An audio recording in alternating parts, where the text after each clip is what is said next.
Hey everybody, welcome to another con support video. This one is on equivalent expressions with percent problems. Let's go.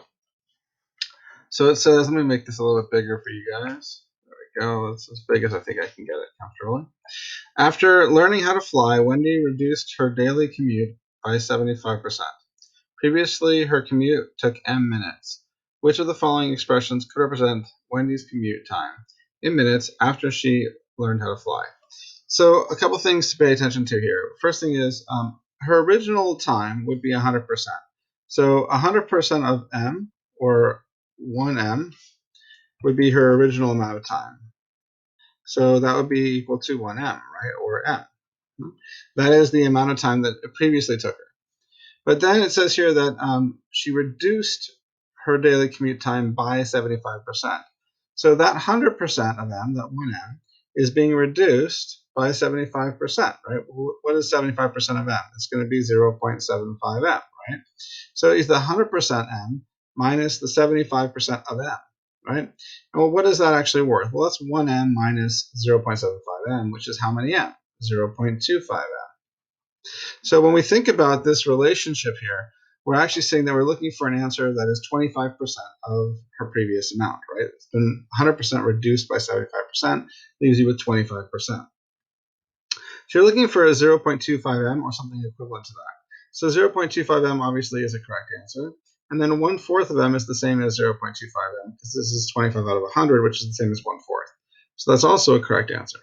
So that's it. Just take the 100%, which is what she started with, right, the 1m, and then reduce it by 75% of that. Okay, the next one says, let's erase this. The next one says, on Monday, Florencia's hair was 8 centimeters long. She got a haircut on Tuesday, so her hair was only 75% of the length it was on Monday. Okay, so her hair length is only 75% of the length it was on Monday. Okay, so it was reduced by 25%, right? It was 100% before. Now it's reduced by 25% and it ended up being 75% of what it was. So if her length was h, and it's 75% of h, what does that basically mean? It means 0.75h, right? That's really easy. Her new hair length is 75% of what her old hair length was. So you just do the 75% of times h. This is it. That's all you got to do here. So it's going to be 0.75 times h. What's an equivalent ratio to that? 3/4. So that'd be 3/4 h.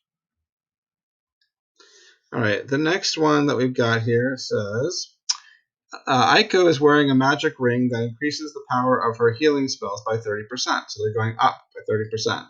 Without the ring, her healing power restores h health points. So what was 100%? 100% is just h, right? This is going to be 100% of h, which is going to be 1h, right? That's 100%. That's what it was always doing. It healed that many points, 100% of that. But then it says it increased her powers by 30%. Well, now we've got this 100%, right? 100% of h, and we're increasing it or adding 30% of h. So what does that really look like mathematically? That's 1h plus 0.3h, right?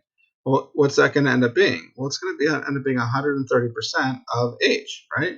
So what's it going to be worth? 1.3h.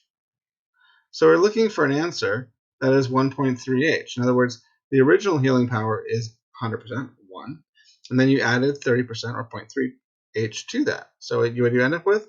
1.3h, or 130% of the healing power that she originally had. So you're looking for something equivalent to 1.3h. It looks to me like this is h, take away 1.3h, that'd be like 0.7h, that's not right. This is 30 plus h, but that 30 doesn't have any h attached to it, so that's just 30 whole units. And then you're adding h to it. This isn't reflecting a percentage of h that's increased at all. This is 1h plus 30. This is, who knows what 30 is worth in this. It's a constant. It has nothing to do with the healing power. Okay, so that's not going to work.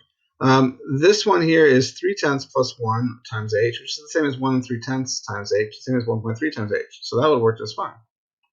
This one is 130 over 100 times h. Well, that's what, 130%, because what does percent mean per 100? That's 130 per 100, 130% of h. That's perfect. And so those are the two that work.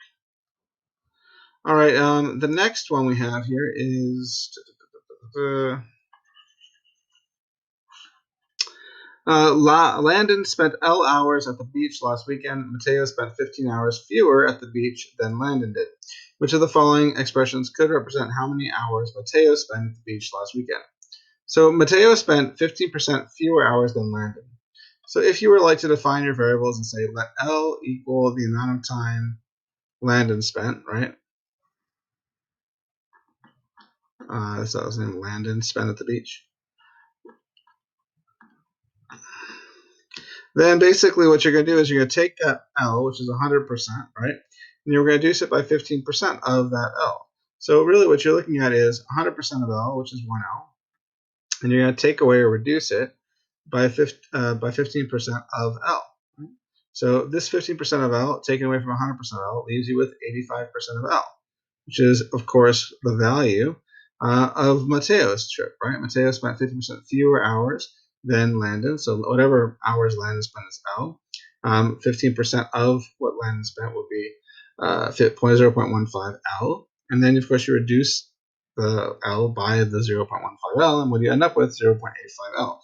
In other words, in layman's terms, Mateo spent 85% of the time that Landon spent. So you're looking at 0.85 L. And this one's going to work. It's 1 take away 0.15, and then all that times L. So that'll work fine. And then that's the same as L minus 1/15. No, that's not the same. It's not going to work because 1/15 isn't 0.15. You want 0.15 there. This looks pretty good. L minus, but then it doesn't have the L, right? This is just going to be L minus 1500. So you need the L there. If they had an L there, it would work. Oh, L minus 3/20 of L, because that's the same as 15 over 100, right? So this is going to work because it's 1L minus 15 over 100 L, which is going to be the same as what we have here, which is going to be that same 85 hundredths L. So this is perfect. That will work. And that's how you do it.